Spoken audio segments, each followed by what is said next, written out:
नमस्कार, सुदर्शन न्यूज देख रहे हैं आप और मैं हूं आपके साथ शिवांगी जैन। चौतरफा घिर चुकी है ममता, क्योंकि टूटेगी टीएमसी या फिर होगा विलय, अभी भी संशय बना हुआ है।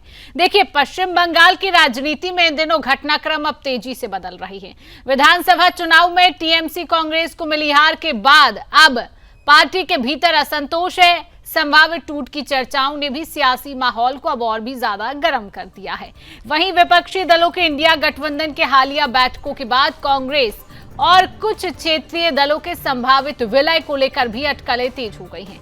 इन सबके बीच अब पूर्व मुख्यमंत्री ममता बनर्जी के सामने पार्टी संगठन को मजबूत बनाए रखने, राजनीतिक चुनौतियों से निपटने की एक बड़ी जिम्मेदारी खड़ी हो गई है। राजनीतिक गलियारों में चर्चा है कि तृणमूल कांग्रेस के कुछ नेताओं और जनप्रतिनिधियों के बीच असंतोष बढ़ रहा है।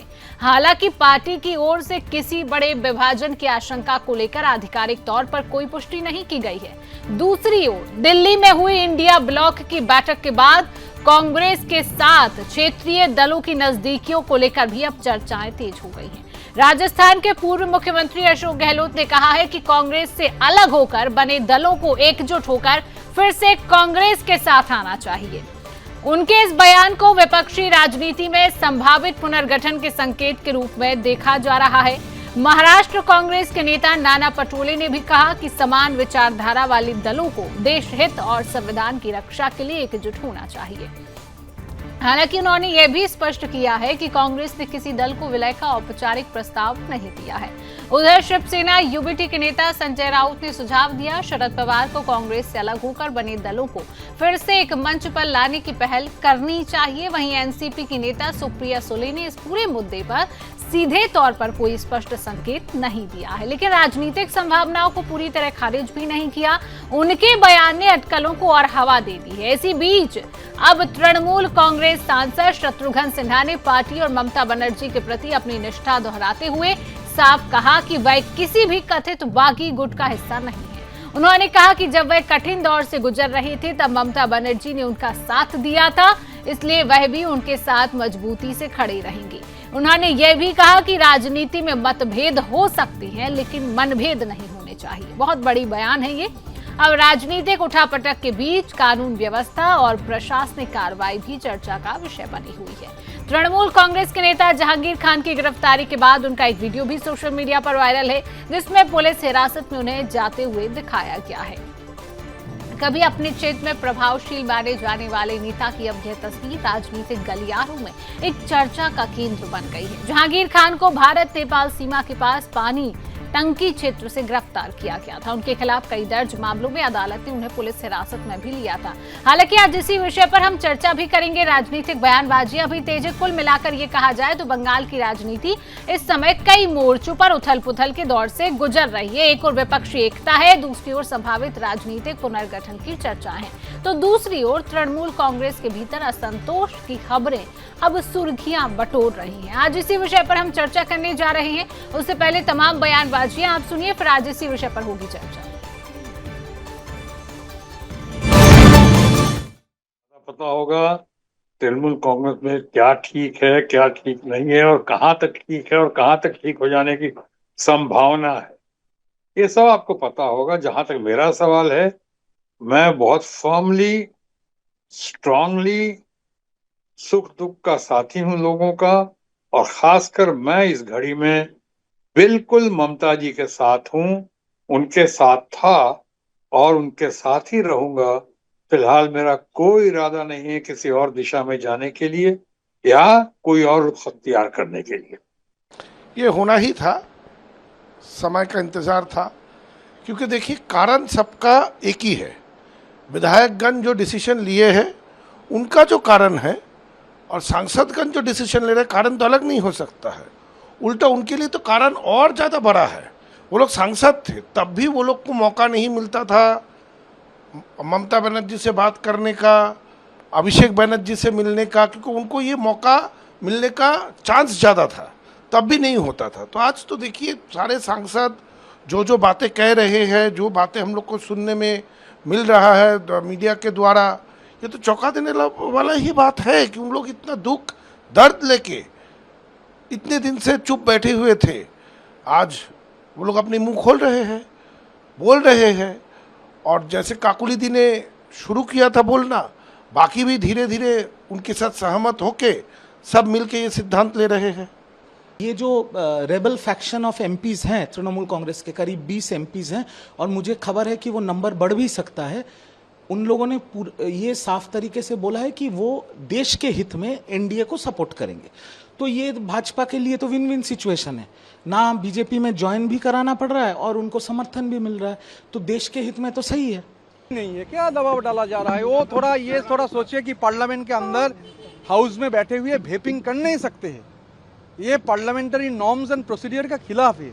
तो जो आदमी पार्लियामेंट के अंदर वेपिंग करता है, जिसका एवरेज क्या दिख रहे थे, मैं तो फुटबॉल का फैन हूँ, तो सुन रहे थे क्या 25 मैच में क्या 14-15 एवरेज वगैरह, तो छोड़ दीजिए, उनको लेकर के चर्चा करके क्या करेंगे। लेकिन सर सैनिक घोष जैसे लोग, और मैं कोई नाम में नहीं जाऊंगा, ये कौन लोग क्या किए हैं वो लोग बोल पाएंगे। मैं और संदीपन पहले मैं बोला था कि हम दोनों के लिए मैं बोल सकता हूँ, अभी नाम नहीं बोलूंगा। हमारा जो 64 एमएलए है हम दोनों को मिलाकर, इन लोगों के लिए बोल सकता हूँ। अब जो एमपी लोग हैं मैं क्या बोलूंगा। कल अभिषेक बैनर्जी की, इसलिए उन्होंने क्रिटिसाइज किया। उन्होंने एक ही बात बताया था, ममता जी का टीएमसी, नॉन ममता जी का टीएमसी कांग्रेस। उन्होंने बताया था ममता जी का वेरी क्लियरली, इसको ध्यान दीजिए, ममता जी का टीएमसी का जो मिसरूल, उनका non performing governance, huge corruption, एक रास्ता बना दिया भाजपा को क्षमता में आने का। टीएमसी की परिस्थिति है, अगर आप ध्यान से देखेंगे तो 58 ऐसे विधायक हैं जो पश्चिम बंगाल में उन्होंने कहा हम एक अलग गुट बनना चाहते हैं, बन गए। दिल्ली में 28 सांसदों में से 19 ने कहा है कि हम एक अलग गुट बनना चाहते हैं। अब यदि आप उसे एक संवैधानिक या कानूनी रूप से देखें तो 1985 में राजीव गांधी जी जब प्रधानमंत्री थे तो 52 कॉन्स्टिट्यूशनल अमेंडमेंट में, तो आज इसी विषय पर करेंगे चर्चा करने के लिए तमाम पैनलिस्ट मेरे साथ है। परिचय आपसे कराऊंगे। हमारे साथ बीजेपी का पक्ष रखने के लिए राजू अयंगर जी हैं। राजू जी, बहुत बहुत स्वागत करूंगी सुदर्शन न्यूज में। कांग्रेस पार्टी का पक्ष रखने के लिए वाचस्पति द्विवेदी जी मेरे साथ है। वाचस्पति जी, आपका बहुत स्वागत। हमारे साथ राजनीतिक विश्लेषक सुरेंद्र स्वामी जी है। सुरेंद्र जी, आपका भी बहुत बहुत स्वागत करती हूँ। एक बार फिर आप सभी पैनलिस्ट का बहुत स्वागत है। वाचस्पति जी से चर्चा की शुरुआत करेंगे। वाचस्पति द्विवेदी जी, कल भी इसी विषय पर आपके साथ चर्चा हुई थी, लेकिन टीएमसी में जो टूट फूट नजर आ रही है, जो असंतोष नजर आ रहा है, इसकी क्या वजह आप मानते हैं? एक तरफ अब अशोक गहलोत जी का भी एक बयान सामने आ गया है कि उन्होंने कहा है कि जो पार्टियां पहले कांग्रेस से अलग हुई थी अब वो फिर से एक गठबंधन बना ले कांग्रेस के साथ। तो क्या लग रहा है, क्या गठबंधन अब फिर से जिन पार्टियों ने तोड़ा था कांग्रेस के साथ में, वो गठबंधन दोबारा नजर आएगा, या फिर इसका खामियाजा अभी टीएमसी भुगत रही है? और जो असंतोष की भावना टीएमसी में है, जो टूट फूट है, क्योंकि सबसे विश्वास पात्र लोग कल्याण बनर्जी, ममता बनर्जी की बहुत खास माने जाते हैं, वो भी पार्टी से अलग थलग हो रहे हैं, एक बात कही जा रही है, तो क्या वजह मान रहे हैं आप इसको? वाचस्पति जी, जरा जवाब दीजिए। नमस्कार शिवांगी जी, सुरेंद्र स्वामी जी में देख नहीं रहे, सुरेंद्र स्वामी जी को भी नमस्कार, और हमारे अन्य भाजपा के जो साथी हैं उनको भी बहुत नमस्कार। मैंने कल भी कहा था, मैं फिर उसी शब्द से शुरू करता हूं, जैसी करनी वैसी भरनी।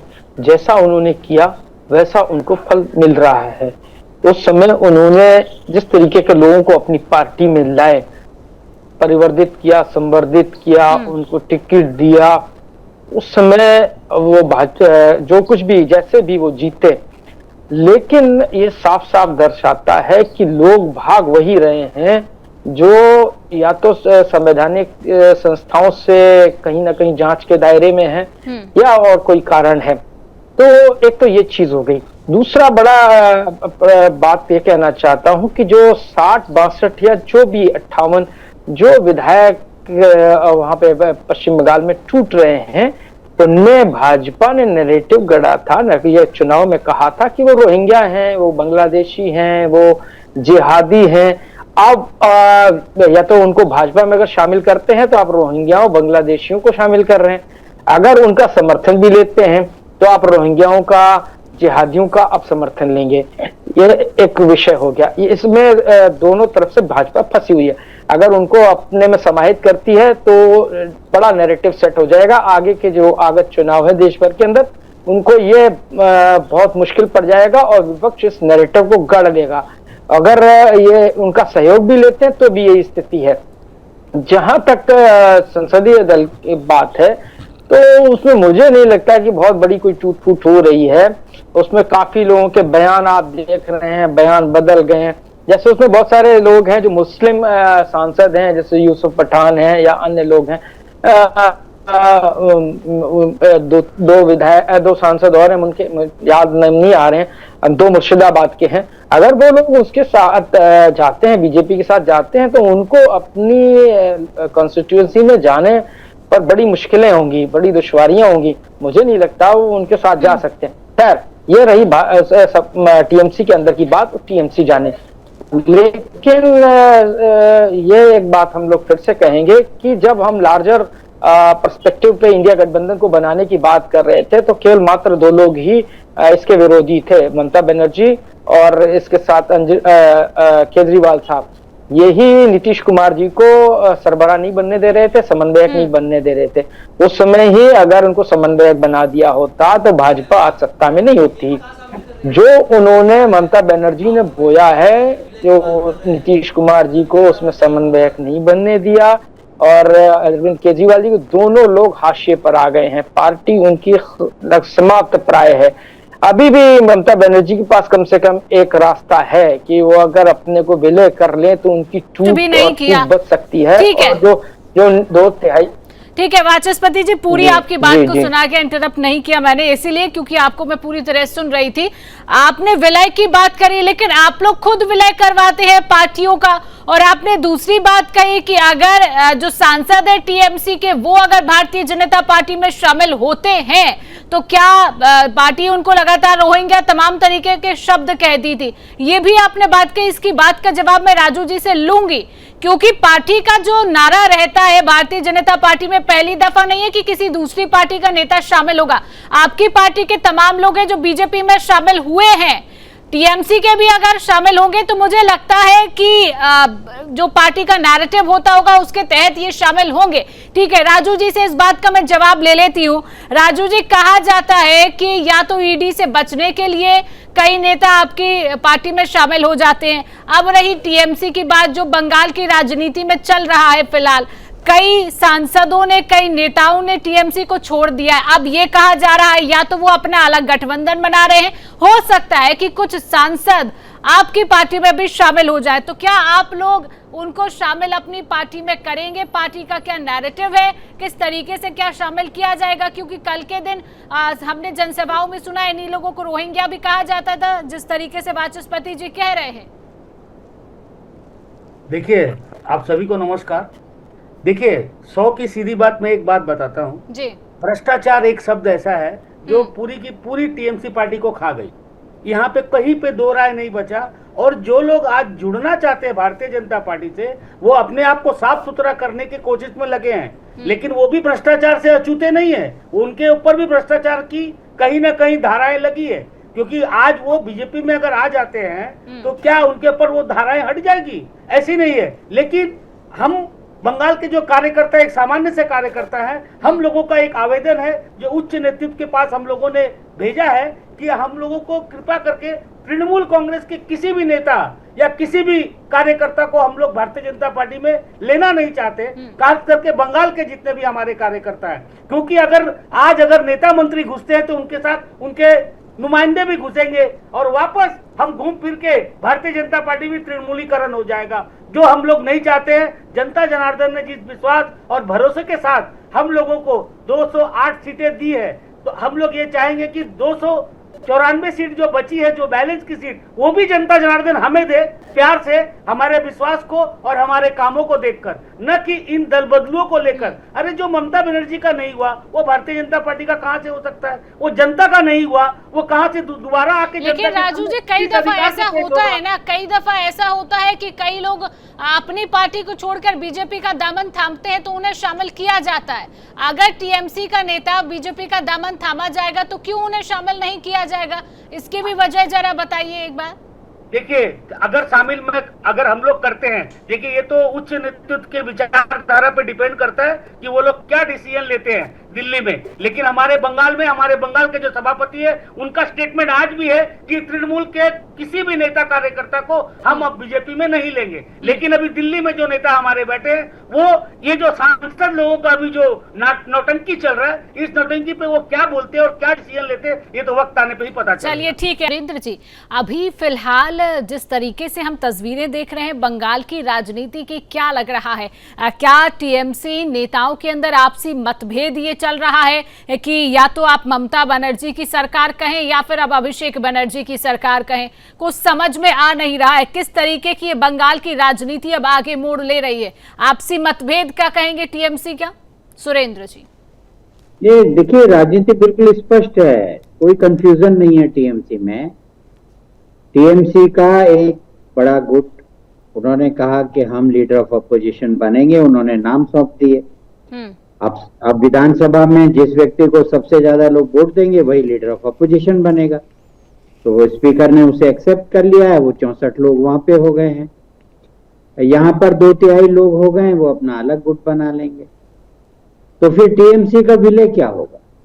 टीएमसी का स्प्लिट होगा, और स्प्लिट होने के बाद वो जाएंगे इलेक्शन कमीशन के पास, दावे करेंगे कि हम ही असली टीएमसी हैं, वो कहेंगे हम असली टीएमसी हैं। तो जिसके पास 2/3 बहुमत होगा उनके संगठन का और एमपीज और एमएलएज का, तो इलेक्शन कमीशन उस आधार पे एक निर्णय लेगा। अब ममता बनर्जी आई और कांग्रेस में कहा मैं विलय होना चाहती हूँ, अच्छा हम आपको उपाध्यक्ष बना देंगे, ऐसे थोड़ी विलय होगा ममता बनर्जी के कहने से। तो इसलिए अभी विलय की कोई स्थिति नहीं है, अभी पहले स्प्लिट होगा। स्प्लिट के बाद जो बचेगी टीएमसी, एक टीएमसी असली टीएमसी हो जाएगी, एक दूसरी ममता टीएमसी या जो भी अभिषेक टीएमसी हो जाएगी। अब उनको क्या फायदा होगा कांग्रेस में विलय होने से? अभी आप देखिए तमिलनाडु में एक पार्टी ने कहा हम विजय जोसेफ को सपोर्ट करते हैं, उनको मंत्री बना दिया, एक एमएलए मंत्री बन गया। तो फिर क्यों करेंगे टीएमसी वाले कांग्रेस में विलय? कभी ऐसी स्थिति बनेगी, 3-4 एमपी होंगे, 2-4 एमएलए होंगे, सरकार बनाने में कुछ ऐसे बैलेंसिंग होगा तो ये लोगों को मंत्री पद मिल जाएगा, 2-2, 4-4 एमएलए पे, एमपी पे। तो इनको कांग्रेस में विलय होने से क्या मिलेगा? दूसरा, भाजपा का अपना कोई इंटरेस्ट नहीं कि टीएमसी भाजपा में विलय हो। अगर टीएमसी भाजपा में विलय होती है तो कांग्रेस के लिए अपोजिशन का पूरा मैदान खाली हो जाएगा। और अगर टीएमसी बनी रहती है, भले ही उनको वो मुद्दों पे समर्थन दे, लेकिन अपोजिशन की बड़ी पार्टी हमेशा टीएमसी बनी रहेगी। तो भाजपा का कोई इंटरेस्ट नहीं है कि वो टीएमसी को भाजपा में विलय कराए। तो इसलिए विलय की अभी कोई बिल्कुल आप सही कह रहे हैं। एक छोटा सा सवाल वाचस्पति जी से भी मैं लूंगी। फिर वाचस्पति जी, जिस तरीके से मतभेद की खबर सामने आ रही है, विपक्ष यहाँ पर अब कमजोर होता हुआ नजर आ रहा है बंगाल में। अगर विपक्षी दल कमजोर होता है तो इंडिया गठबंधन कितना कमजोर होगा कहीं ना कहीं? देखिए, इंडिया गठबंधन में ममता बनर्जी का बहुत बड़ा कोई रोल नहीं था, जिस प्रकार की अरविंद केजरीवाल जी का भी बहुत बड़ा रोल नहीं था। आप जब वो क्राइसिस में ममता जी आई हैं तो वो इंडिया गठबंधन के पलक पावड़े में आने चाह रही हैं, वो सब कर रहे हैं। बहुत ज्यादा हमारा कोई इंटरेस्ट नहीं, लेकिन बड़ी जो स्वामी साहब समझ नहीं रहे हैं उनको टेक्निकली समझना चाहिए। मैं उनको बड़ा दानिश्वर समझता हूँ कि 38 मुस्लिम विधायक हैं, ये जो 62 आप बता रहे हैं, स्प्लिंटर ग्रुप जो आप बता रहे हैं, ये 38 मुस्लिम विधायक जब अगर किसी बिल पर भाजपा का समर्थन करते हैं तो हम विपक्षी दलों को एक नैरेटिव मिलेगा पूरे देश में साबित करने का कि देखिए भाजपा ने अब रोहिंग्या। चलिए वो तो अब वाचस्पति जी वक्त बताएगा कि क्या नैरेटिव मिलता है, लेकिन अभी ये तो समझना होगा कि विपक्षी दल में आपसी मतभेद चल रहा है। ममता बनर्जी ने जो सालों से अपनी पार्टी को खड़ा किया था वो पूरी तरह से बिखर गई है। अब लोग कह रहे हैं या तो ममता बनर्जी की पार्टी है या फिर अभिषेक बनर्जी की पार्टी है, वो समझ में फिलहाल नहीं आ रहा है। और जिस तरीके से राजू जी ने भी कहा है कि हम बंगाल के जो कार्यकर्ता हैं या फिर नेता उनको शामिल नहीं करेंगे, हालांकि आला कमान इस पर पूरा फैसला करेगा। फिलहाल समय का अभाव है। आप सभी पैनलिस्ट मेरे साथ जुड़े हैं, आप सभी ने समय दिया, आप सभी का जुड़ने के लिए, समय देने के लिए बहुत बहुत धन्यवाद।